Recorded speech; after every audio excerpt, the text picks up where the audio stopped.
रुद्र सूक्त। भूत भावन भगवान सदाशिव की प्रसन्नता के लिए रुद्र सूक्त के पाठ का विशेष महत्व बताया गया है।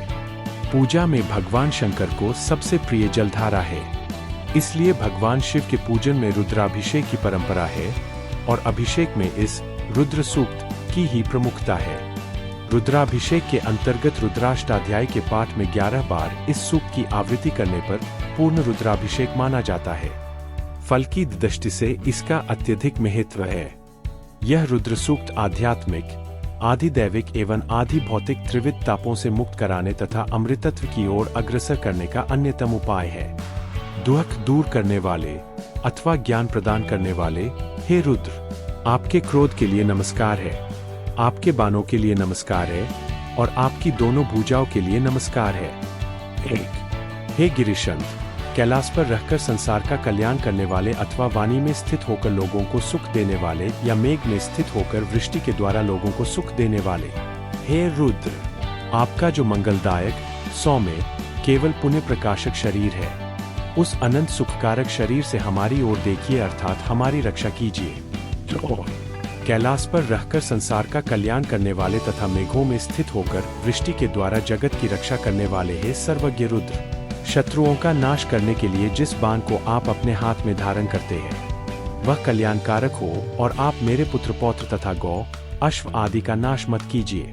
3 हे कैलाश पर शयन करने वाले, आपको प्राप्त करने के लिए हम मंगलमय वचन से आपकी स्तुति करते हैं। जिस प्रकार हमारा समस्त संसार ताप रहित, निरोग और निर्मल मन वाला बने वैसा आप करें।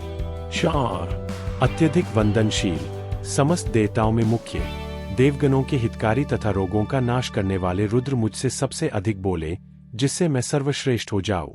हे रुद्र, समस्त सर्प व्याघ्र आदि हिंसकों का नाश करते हुए आप अधोग मन कराने वाली, उदय के समय ताम्रवर्ण अत्यंत रक्त, अस्तकाल में अरुण वर्ण रक्त, अन्य समय में वब्रू पिंगल वर्ण तथा शुभ मंगलों वाला जो यह सूर्य रूप है वह रुद्र ही है।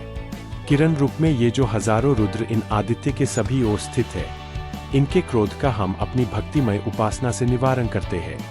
6 जिन्हें अज्ञानी गोप तथा जल भरने वाली दासियां भी प्रत्यक्ष देख सकती है, विष धारण करने से जिनका कंठ नील वर्ण का हो गया है तथापि विशेषतः रक्तवर्ण होकर जो सर्वदा उदय और अस्त को प्राप्त होकर गमन करते हैं, वे रविमंडल स्थित रुद्र हमें सुखी कर दे। 7 नीलकंठ सहस्त्र नेत्र वाले इंद्र स्वरूप और वृष्टि करने वाले रुद्र के लिए मेरा नमस्कार है। उस रुद्र के जो अनुचर है उनके लिए हे भगवान, आप धनुष की दोनों कोटियों के मध्य स्थित प्रत्यंचा का त्याग कर दे और अपने हाथ में स्थित बाणों को भी दूर फेंक दे अर्थात हम पर अनुग्रह करे। 9 जटाजूट धारण करने वाले रुद्र का धनुष प्रत्यंचारित रहे, तूनीर में स्थित बाणों के नोकदार अग्रभाग नष्ट हो जाए, इन रुद्र के जो बाण है वे भी नष्ट हो जाए तथा इनके खड्ग रखने का कोष भी खड्गरहित हो जाए अर्थात वे रुद्र हमारे प्रति सर्वथा अत्यधिक वृष्टि करने वाले हे रुद्र, आपके हाथ में जो धनुष रूप आयुध है उस सुंदर तथा अनुपद्रवकारी धनुष से हमारी सब ओर से रक्षा कीजिए। 11 हे रुद्र, आपका धनुष रूप आयुध सब ओर से हमारा त्याग करे अर्थात हमें न मारे और आपका जो बाणों से भरा तरकश है उसे 100 तूनीर और सहस्त्र नेत्र धारण करने वाले हे रुद्र, धनुष की प्रत्यंचा दूर करके और बाणों के अग्रभागों को तोड़कर आप हमारे प्रति शांत और प्रसन्न मन वाले हो जाए।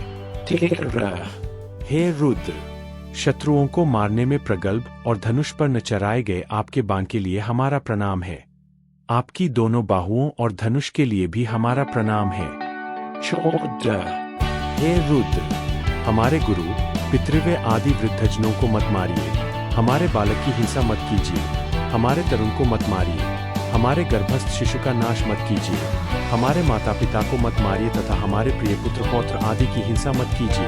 15 हे रुद्र, हमारे पुत्र पौत्र आदि का विनाश मत कीजिए, हमारी आयु को नष्ट मत कीजिए, हमारी गौ को मत मारिए, हमारे घोड़ों का नाश मत कीजिए, हमारे करोधयुक्त वीरों की हिंसा मत कीजिए। हवि से युक्त होकर हम सब सदा आपका आवाहन करते हैं। 16 रुद्र सूक्त के इन 16 मंत्रों से श्री भैरव और श्री हनुमान जी की षोडशोपचार पूजन विधि भी होती है।